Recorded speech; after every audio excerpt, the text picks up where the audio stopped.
Hello and welcome to Finextra. I'm Emily Horler and I'm here with John Box of Raphaels Bank and Jim Wadsworth of VocaLink. And we're at Finextra and UKTI's event at the Stockholm Chamber of Commerce. Thank you very much for joining me. Thank you. Thank you.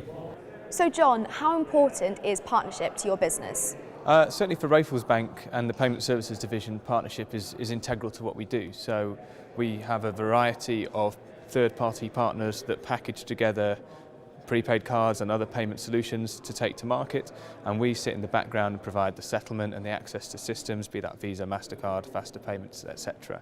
So certainly we are reliant on partnerships for how we operate.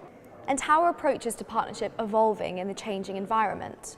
I think one of the things we're seeing from a VocaLink perspective certainly is that our customers now are increasingly beyond the UK. So for example, here in Sweden, we've been working for a number of years now with Bank Giro, who in 2010 were I think the first ACH operator to outsource the processing of their payments to a player in another country. So in that case, VocaLink ourselves.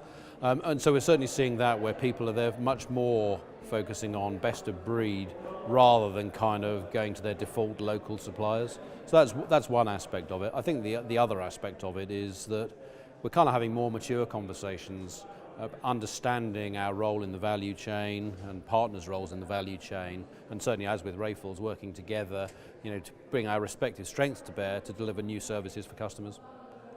I think also there's a wider ecosystem in financial services now. So it's not just the traditional banks offering all of the services. You can now go to other financial institutions that are doing your peer-to-peer lending or you're doing your payments.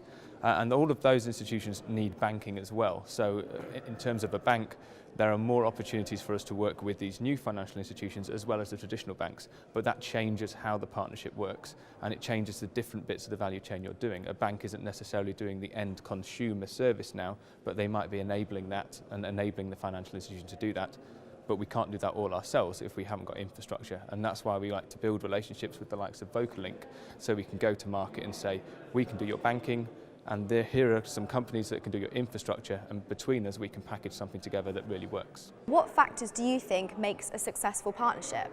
I think it's understanding the different roles you're playing in that partnership. So like I say, Raphaels Bank, we don't have infrastructure to take to market, but we do have a wealth of regulatory knowledge. We understand how to operate in a third-party model with partners. So we can do that very well, and we can understand the payment systems. What we can't do is say, well, here's how we're actually going to connect you into the system. So that's where we would go to someone like VocaLink and those sorts of aggregated providers and expect them to play that role. And we would trust them to do that as well. So we outsource appropriate services to the appropriate providers on appropriate terms that work for both partners. I think the other thing that's really important, beyond the understanding of who's doing what, actually kind of the relationships between the leaders of the respective businesses, having that kind of open, clear communication, trust, and shared view of what the end game is in terms of the service you're trying to put together. How will the landscape look in 5 years' time? Will we still be pitting startups against banks?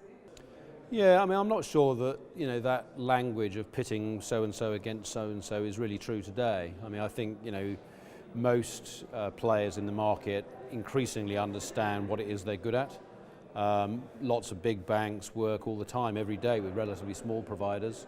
Their investment divisions, or their venture divisions rather, will invest in those startups often. And I think that there's plenty of that going on today, and I think it's increasingly mature. That said, what I think we will see going forward into the future is just more and more of that, where as John already said, potentially some players will essentially narrow down their focus, understand what they want to do, and use others to complete the overall proposition. I agree with that completely, and I think there will be this ever-growing ecosystem of different service providers and banks coming to terms with the fact that they will have to give up some of the value chain, but there is still revenue to be made and services to provide elsewhere in that system. John, Jim, thank you very much. Thank you. Thank you. And thank you for watching.